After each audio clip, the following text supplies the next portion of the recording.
Welcome to my Facebook live class. প্রিয় ছাত্রছাত্রীবৃন্দ, Facebook live ক্লাসে সকলকে আন্তরিক অভিনন্দন জানাচ্ছি। আশা করি সকলে ভালো আছো। উপস্থাপনায় আমি Mohammad Khalid Ibne Ahad, junior instructor mechanical, Rajshahi polytechnic institute. আমি চতুর্থ পর্ব মেকানিক্যাল টেকনোলজির ইঞ্জিনিয়ারিং মেকানিক্স বিষয়টি প্রথম থেকে ধারাবাহিকভাবে আলোচনা করছি। তারই ধারাবাহিকতায় আজকের এই আলোচনা। আমার আজকের আলোচ্য বিষয় অর্ক, পাওয়ার অ্যান্ড এনার্জি, কাজ, ক্ষমতা ও শক্তি।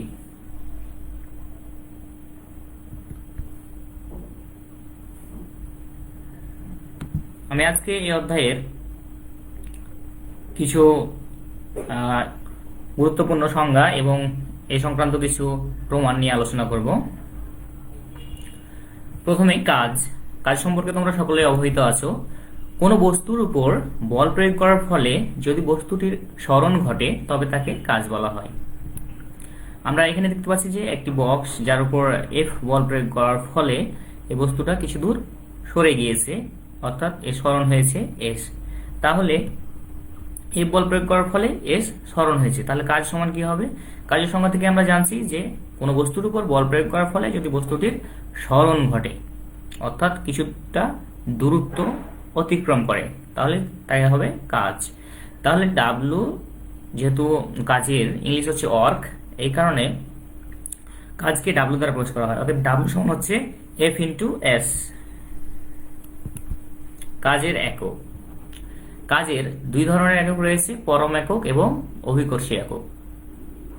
তো সিজিএস পদ্ধতিতে পরম একক হচ্ছে কাজের আর্গ এবং অভিকর্ষী একক গ্রাম সেন্টিমিটার। এমটিএস পদ্ধতিতে কাজের পরম একক কেজি মিটার, অভিকর্ষীয় একক পদ্ধতিতেও একই কেজি মিটার। এসআই পদ্ধতিতে কাজের একক হচ্ছে জুল এবং অভিকর্ষীয় একক হচ্ছে নিউটন মিটার। তো এককগুলো সম্পর্কে ভালো ধারণা থাকতে হবে, কারণ অঙ্ক করার সময় এককগুলো কাজে লাগবে এবং ভবিষ্যতে ডুয়েট অ্যাডমিশনেও যেহেতু এই টাইপের অঙ্কগুলো এসে থাকে কাজ থেকেও, তো এই কারণে একক সম্পর্কে স্বচ্ছ ধারণা থাকা আবশ্যক। ক্ষমতা। বলের দ্বারা বস্তুর উপর কাজ করার হারকেই আমরা জানি যে ক্ষমতা বলে। কাজ করার হারটাই হচ্ছে ক্ষমতা। যদি টি সময়ে ডাব্লিউ কাজ হয়ে থাকে তবে ক্ষমতা পি সমান হচ্ছে ডাব্লিউ ভাগ টি। শক্তি। কাজ করার সামর্থ্যকে শক্তি বলে, যেমন তাপ শক্তি, বিদ্যুৎ শক্তি ইত্যাদি। শক্তির একক ও কাজের একক হচ্ছে একই। ক্ষমতার একক। ক্ষমতারও দুই ধরনের একক রয়েছে, পরম একক এবং অভিকর্ষীয় একক। সিজিএস পদ্ধতিতে ক্ষমতার পরম একক হচ্ছে আর্গ পার সেকেন্ড এবং অভিকর্ষীয় একক হচ্ছে গ্রাম সেন্টিমিটার পার সেকেন্ড। যেহেতু এখানে বলা হচ্ছে যে কাজ করার হার, সেটাই হচ্ছে কি ক্ষমতা, সুতরাং কাজ এবং ডিভাইড বাই সময়ের এককটাই হচ্ছে ক্ষমতার একক। এমকেএস পদ্ধতিতে ক্ষমতার একক হচ্ছে কেজি মিটার পার সেকেন্ড এবং অভিকর্ষ একক হচ্ছে kg metre per second. SI পদ্ধতিতে জুল পার সেকেন্ড এবং জুল পার সেকেন্ডটাকেই বলা হচ্ছে কি ওয়াট।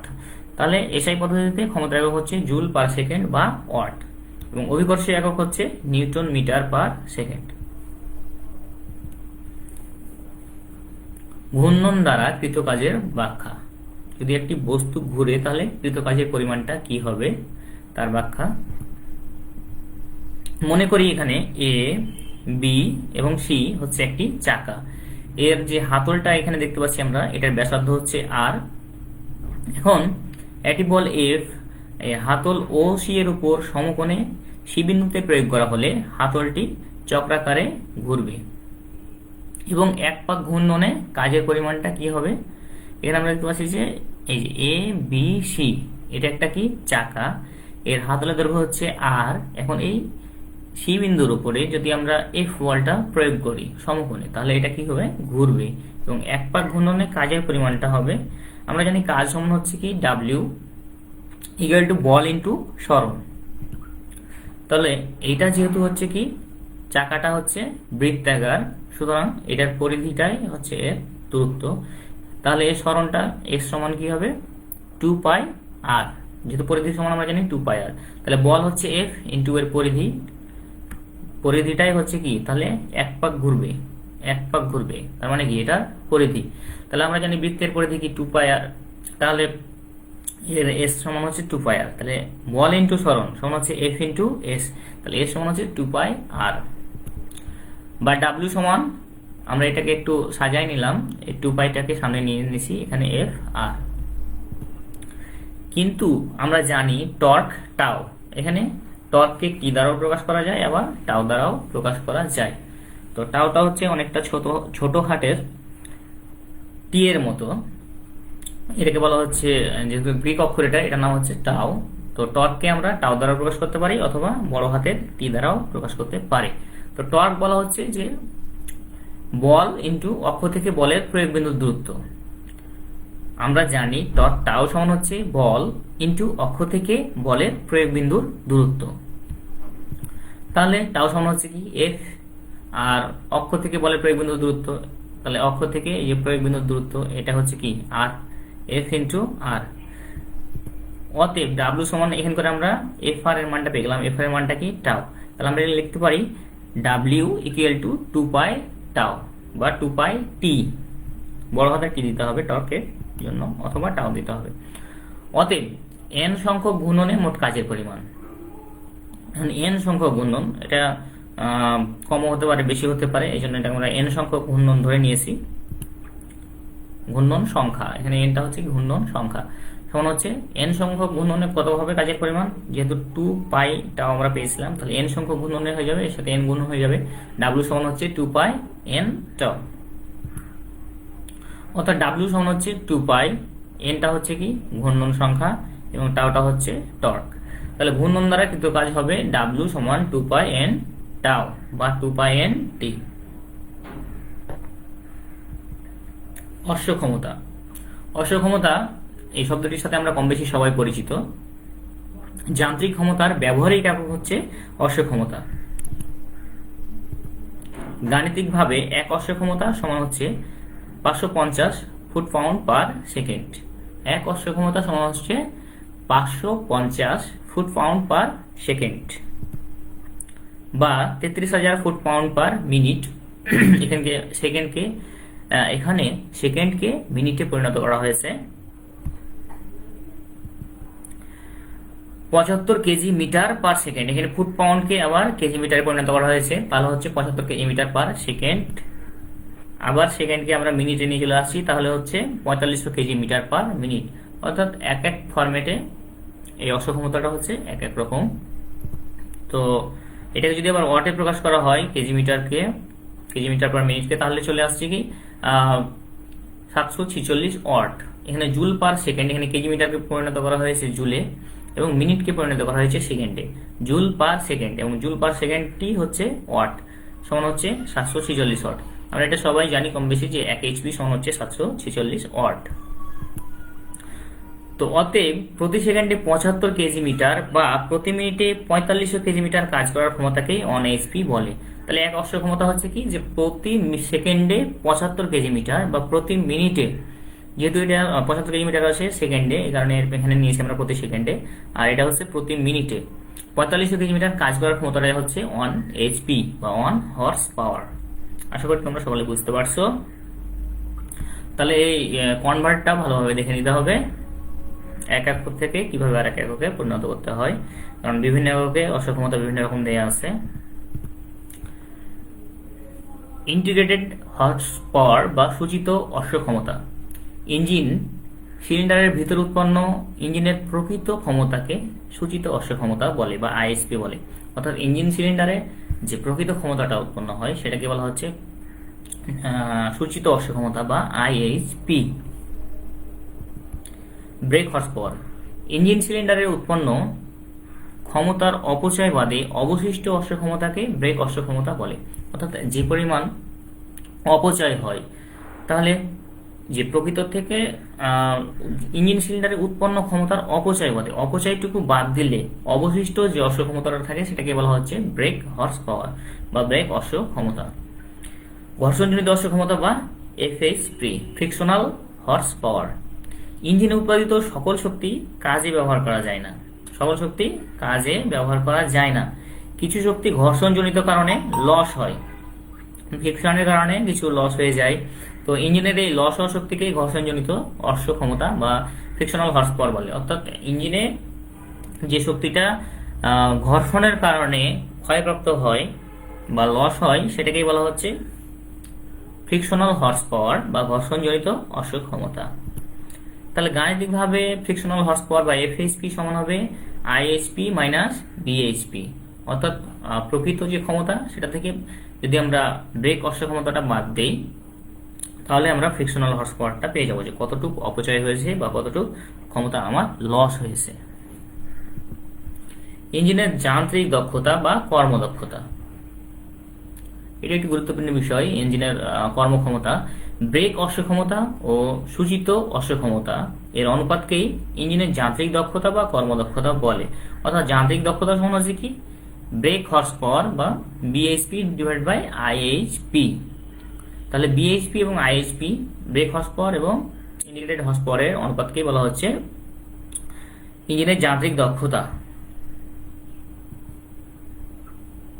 এখন আমরা একটি প্রমাণ দেখবো, যে দেখাও যে আইএইচপি বা integrated horse power equal to PLAN divide by 4500, যেখানে অক্ষরগুলো প্রচলিত অর্থ বহন করে। তাহলে এখানে আমরা মনে করি যে সিলিন্ডারের গড় কার্যকরী চাপ পি, পিটা হচ্ছে সিলিন্ডারের গড় কার্যকরী চাপ। পিস্টনের প্রস্থচ্ছেদের ক্ষেত্রফল এ, স্ট্রোক দৈর্ঘ্য এল, প্রতি মিনিটে স্ট্রোক সংখ্যা এন, পিস্টনের উপর মোট বল, মোট বল সমান কি হবে? তো আমরা চাপের সংজ্ঞা থেকে জানি যে একক ক্ষেত্রফলের উপর প্রযুক্ত বলকেই বলা হচ্ছে চাপ। অর্থাৎ চাপকে প্রকাশ করা হয় কি প্রেসার পি দ্বারা। পি ইকুয়াল টু হচ্ছে কি একক ক্ষেত্রফল, তার মানে হচ্ছে কি এরিয়া, এর উপর প্রযুক্ত বল, তার মানে হচ্ছে কি এফ। তাহলে একক ক্ষেত্রফলের উপর প্রযুক্ত বলকেই বলা হচ্ছে চাপ। তাহলে বল সমান কি হবে? তো এখানে আমরা নিয়েছি পিস্টনের উপর মোট বল, তাহলে এই বল এফ সমান হয়ে যাবে কি এই আড়াআড়ি গুণ, অর্থাৎ চাপ ইন্টু ক্ষেত্রফল। সুতরাং আমরা এখানে পেলাম যে পিস্টনের উপর মোট বল সমান হচ্ছে গড় কার্যকরী চাপ ইন্টু ক্ষেত্রফল, এই পি ইন্টু এ সমান হচ্ছে পি ইন্টু এ। প্রতি স্ট্রোকে কাজের পরিমাণ, তাহলে কাজের পরিমাণটা কি হবে? কাজের পরিমাণ হচ্ছে আমরা জানি কাজ সমান কি এফ ইন্টু এস। তাহলে এখানে এফটা হচ্ছে মোট বল এবং এস যেহেতু হচ্ছে দূরত্ব বা স্ট্রোক দৈর্ঘ্য এখানে আমরা বলছি এর ক্ষেত্রে। তাহলে মোট বলটা হচ্ছে এখানে আমরা পেয়ে গেছি মোট বলটা পি ইন্টু এ, এই মোট বলটা আমরা পেয়ে গেছি পি ইন্টু এ। তো এই পি ইন্টু এ ইন্টু স্ট্রোক দৈর্ঘ্য আমরা নিয়েছি কি এল, তাহলে পি এ এল আমরা পেয়ে গেলাম। এখন এন স্ট্রোকে, এন সংখ্যক স্ট্রোকে কাজের পরিমাণ হবে কি মোট বল ইন্টু স্ট্রোক দৈর্ঘ্য। তাহলে এখানে পি ইন্টু এ ইন্টু এল এটা আমরা পেয়ে গেছিলাম প্রতি স্ট্রোকের কাজের পরিমাণ। তাহলে এন স্ট্রোকের কাজের পরিমাণ কি হবে? এর সাথে এনটা গুণ হয়ে যাবে, অর্থাৎ পি ল্যান। অতএব আইএইচপি সমান আমরা লিখতে পারি যে integrated horse power equal to P LAN divide by 4500। এটা হচ্ছে যে প্রতি মিনিটে যে কাজের পরিমাণ আমরা হিসাব করেছিলাম 4500 কেজি মিটার পার মিনিট, এখানে হচ্ছে প্রতি মিনিটে, এই কারণে আমরা প্রতি মিনিটে কাজের পরিমাণ, এই কারণে আমরা এখানে 4500টা নিয়ে নিয়েছি। তো এটা নোট আমরা সাইডে লিখে দিতে পারি যে প্রতি মিনিটে কাজের পরিমাণ এখানে প্রতি মিনিটে। তো আইএসপি সমান হচ্ছে পি ল্যান ডিভাইড বাই 4500। তাহলে এটাই আমাদের প্রমাণ করতে দেখাতে বলা হয়েছিল। আশা করি তোমরা সকলে বুঝতে পারছো। যান্ত্রিক শক্তি দুই প্রকার, একটি হচ্ছে স্থিতিশক্তি এবং অপরটি হচ্ছে গতিশক্তি। স্থিতিশক্তি অবস্থানের কারণে বস্তুর ভিতরে যে শক্তি সঞ্চিত থাকে, একটা বস্তুর ভিতরে যে শক্তি সঞ্চিত থাকে তাকে বলা হচ্ছে স্থিতিশক্তি বা পটেনশিয়াল এনার্জি। পটেনশিয়াল এনার্জির বাংলা হচ্ছে স্থিতিশক্তি, এই কারণে স্থিতিশক্তিকে পিই দ্বারা প্রকাশ করা হয়। তো স্থিতিশক্তি পিই বা পটেনশিয়াল এনার্জি সমান হচ্ছে mgh। গতিশক্তি, গতিশীল অবস্থায় বস্তুতে যে এনার্জি বা শক্তি পাওয়া যায় তাকে গতিশক্তি বলে। যখন বস্তুটি গতিশীল অবস্থায় থাকে তখন যে শক্তিটা পাওয়া যায় সেটাই হচ্ছে গতিশক্তি। আমরা নেক্সট স্লাইডে এই সংক্রান্ত প্রমাণ দেখব। গতিশক্তি সূত্র নিরূপণ বা ফর্মুলাটা কিভাবে আসছে। তো মনে করি যে এখানে একটি এম ভর বিশিষ্ট একটি বস্তু ভি আদি বেগে চলছে, তাহলে আমরা এই কথাটি মনে রাখি যে ভি আদি বেগে চলছে।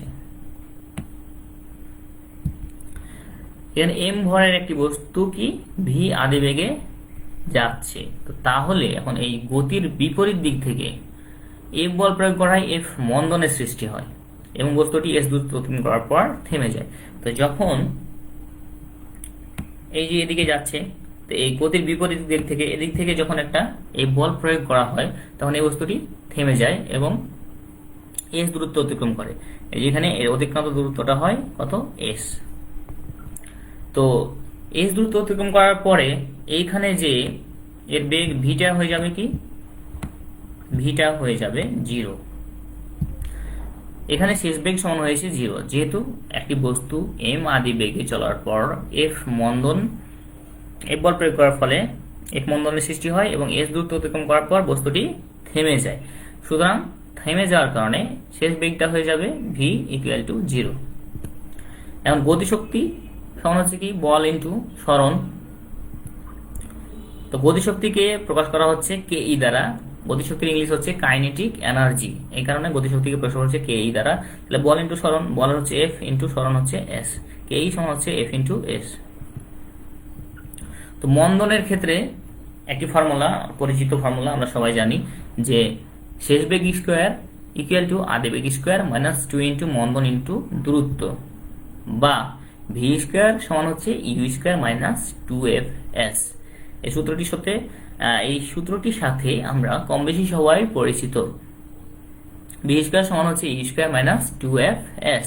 এখানে ভি হচ্ছে শেষ বেগ, ইউ আদি বেগ, এফটা হচ্ছে মন্দন, এস হচ্ছে দূরত্ব। ত্বরণ থাকলে আমরা নিতাম এখানে এ নিতাম। এর আগে আমরা হাই স্কুলে বা এসএসসিতে আমরা ভি স্কোয়ার সমান ই স্কোয়ার মাইনাস 2as এইরকম ফরম্যাটে পড়েছি। এখানে যেহেতু আমরা মন্দন নিয়েছি এই কারণে এফ নিয়েছি। তো এখানে বলা হচ্ছে যে একটি বস্তু এম ভর বিশিষ্ট যেটা ভি আদি বেগে চলছে এবং এস দূরত্ব অতিক্রম করার পর এটা থেমে যাচ্ছে, তাহলে শেষ বেগটা হয়ে গেছে আমরা দেখালাম যে 0। এবং এটা যেহেতু ভি আদি বেগে চলছে, এখানে আদি বেগটা আমরা এর আগে স্লাইডে দেখাইছি যে ভি আদি বেগে চলছে, এই কারণে ইউ সমান অর্থাৎ আদি বেগ সমান আমরা নিয়েছি এখানে ভি। তাহলে এই শেষ বেগ ভি সমান এখানে আমরা কি বসাইলাম, 0। যেহেতু শেষ বেগটা কোথায় হবে, এখানে। এখানে ভি সমান কি 0 না, অবশ্যই 0, যেহেতু বস্তুটি থেমে যাচ্ছে। আর এই বস্তুটি চলছে ইউ আদি বেগ, ইউ হচ্ছে কি আদি বেগ, এবং আমরা এটাকে নিয়েছি যে এটা ভি আদি বেগে চলছে। তাহলে ইউ এর মানটা এখানে আমরা বসাইছি ভি, আর ভি এর মানটা হচ্ছে 0। তাহলে এই বিষয়টি মনে রাখতে হবে, ভি শেষ বেগ হয়ে যাচ্ছে 0 এবং বস্তুটি ভি আদি বেগে চলতেছে, এই কারণে ইউ এর মান নিয়েছি ভি মাইনাস 2f এস। তাহলে 2f এস কে এক পাশে পার করে দিলাম, যেহেতু এটা মাইনাস আছে, তাহলে এখানে ভি স্কয়ার থাকলো, এটাকে যদি এদিকে পার করে দিই তাহলে হয়ে গেল 2f এস পজিটিভ। তাহলে এর সমান কি হবে, V square divided by 2f। এখন আমরা কাইনেটিক এনার্জি বা গতিশক্তি সমান আমরা জানি এফ ইন্টু এস বা এফ এস। তাহলে এখানে এই এস এর মানটা আমরা এখান করে বের করে নিয়েছি, এটি হচ্ছে এস এর মান ভি স্কয়ার ভাগ 2f। তাহলে এফ ইন্টু এস এর জায়গায় ভি স্কয়ার ভাগ 2f। আবার আমরা জানি যে এফ সমান হচ্ছে এম এ, এফ সমান আমরা কি এম এ জানি। তো এটা হচ্ছে ত্বরণ আর এফটা হচ্ছে কি মন্দন। তাহলে এফ সমান এম ছোট হাতের এফ। তাহলে এই এফ এর মানটা আমরা এই মানটি এখানে বসাই দিব, এই মানটি এম এফ, এই এম এফ মানটি এই এফ এর জায়গায় বসাই দিব। তাহলে এফ এর জায়গায় যদি বসাই তাহলে হচ্ছে এম এফ, আর এই ভি স্কয়ার ভাগ 2f, এই ভি স্কয়ার ভাগ 2f এটা এখানে থেকে গেল। তাহলে এখান থেকে এই এফ এবং এখান থেকে এই এফ যদি আমরা কাটাই দিই তাহলে থাকবে M V square divide by 2। এটাকে যদি আমরা সাজায় লিখি তো কাইনেটিক এনার্জি বা গতিশক্তি সমান হচ্ছে হাফ এম ভি স্কয়ার। তো এসএসসির বইয়ে সাধারণত থাকে যে ইকে সমান হাফ এম ভি স্কোয়ার। তো এটা যেহেতু কাইনেটিক এনার্জি এই জন্য আমরা লিখেছি কে ই বা গতিশক্তি কাইনেটিক এনার্জি সমান হচ্ছে হাফ এম ভি স্কোয়ার বা এম ভি স্কোয়ার ভাগ 2। তাহলে গতিশক্তি আমরা ফর্মুলা প্রতিপাদন করতে পারলাম। যদিও এটা পূর্বের ক্লাসে করা, তো তারপরেও চর্চার জন্য এটা জেনে রাখা ভালো। শক্তির নিত্যতা সূত্র। শক্তির নিত্যতা সূত্র এসএসসিতে আলোচনা হয়েছে, যে আমরা জানি শক্তিকে সাধারণত, শক্তি হচ্ছে কি অবিনশ্বর, শক্তিকে সৃষ্টি বা ধ্বংস করা যায় না, শুধু এক অবস্থা থেকে অন্য অবস্থায় রূপান্তরিত করা যায়, অর্থাৎ শক্তি হচ্ছে রূপান্তরযোগ্য। তো শক্তির নিত্যতা সূত্রের প্রমাণ বা স্থিতি ও গতিশক্তির মধ্যে সম্পর্ক। তো আমরা এখানে দেখতে পাচ্ছি যে একটি এম ভর বিশিষ্ট একটি বস্তু, এই বস্তুটি হচ্ছে এম ভর বিশিষ্ট। তো এইচ উচ্চতায় পি বিন্দুতে উঠানো হলো। এই এম ভর বিশিষ্ট বস্তুকে এইচ উচ্চতায় পি বিন্দুতে উঠানো হলো। এই অবস্থায় এখানে যে শক্তিটা জমা থাকে, এখানে যে শক্তিটি জমা থাকে সম্পূর্ণটাই হচ্ছে কি স্থিতি শক্তি বা পটেনশিয়াল এনার্জি।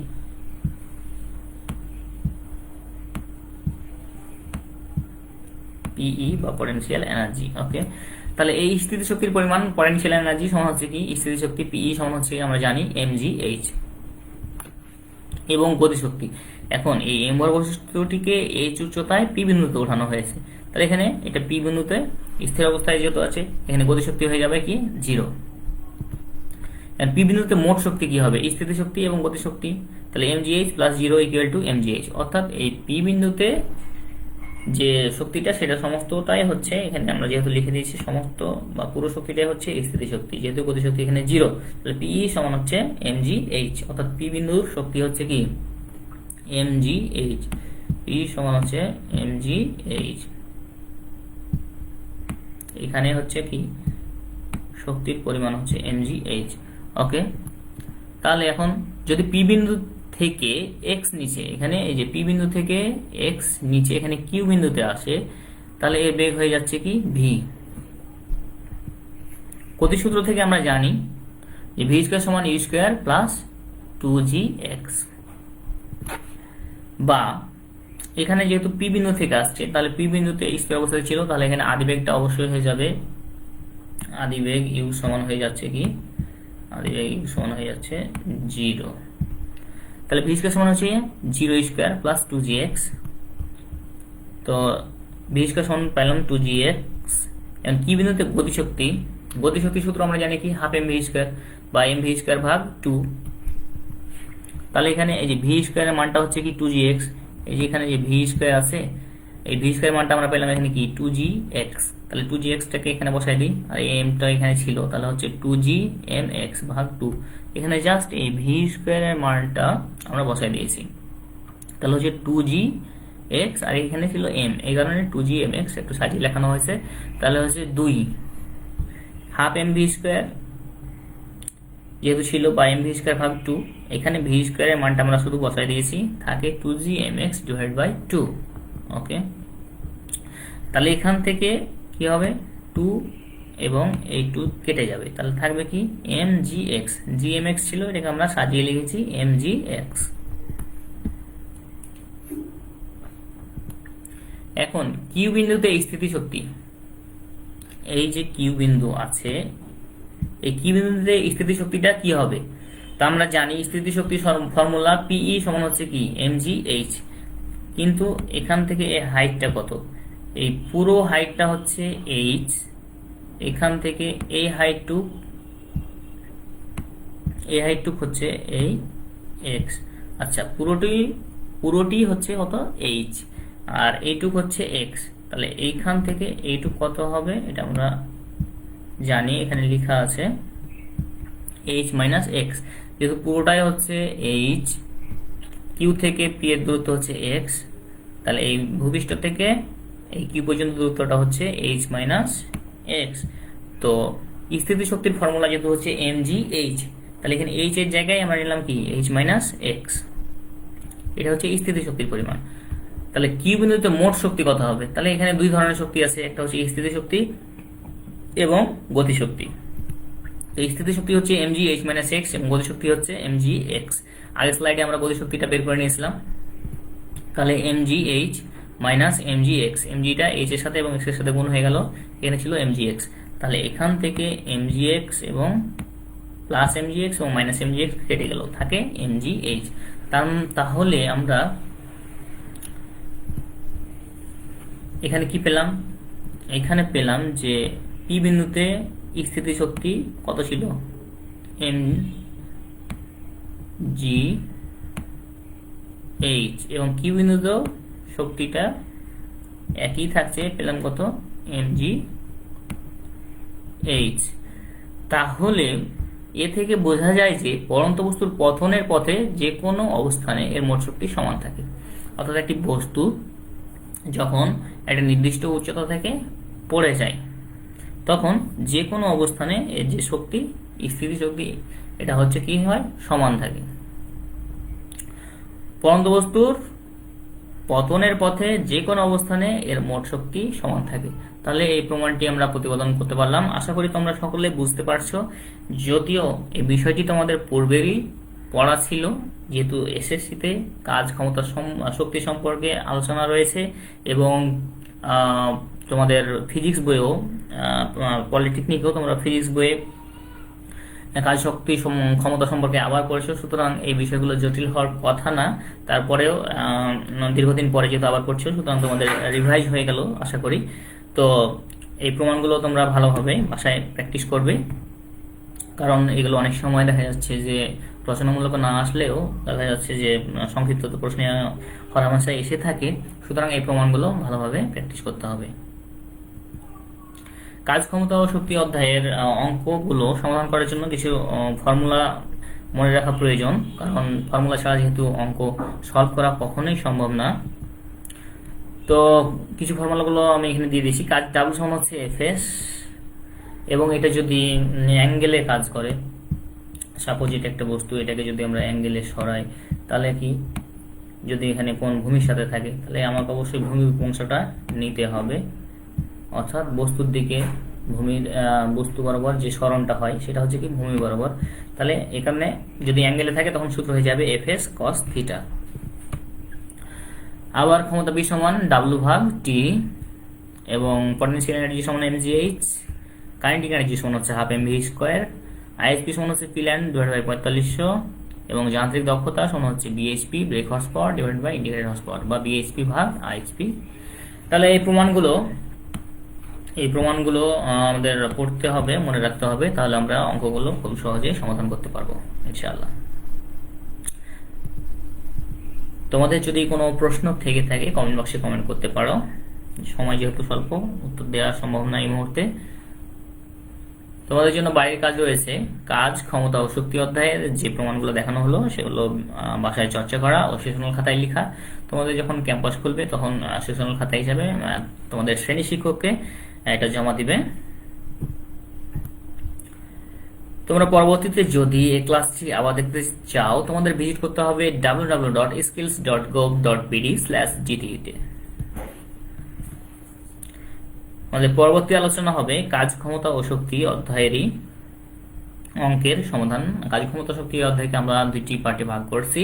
প্রথমটি হচ্ছে যে আমরা কিছু কাজ ক্ষমতা শক্তি সংক্রান্ত কিছু সংজ্ঞা এবং প্রমাণ নিয়ে আলোচনা করেছি। পরবর্তী ক্লাসে আলোচনা হবে কাজ ক্ষমতা ও শক্তি অধ্যায়ের অঙ্কের সমাধান নিয়ে ইনশাআল্লাহ। তো সে পর্যন্ত সকলে ভালো থাকো, সুস্থ থাকো। সকলকে আন্তরিক ধন্যবাদ জানিয়ে আজকের ক্লাস এখানেই শেষ করছি। আল্লাহ হাফিজ।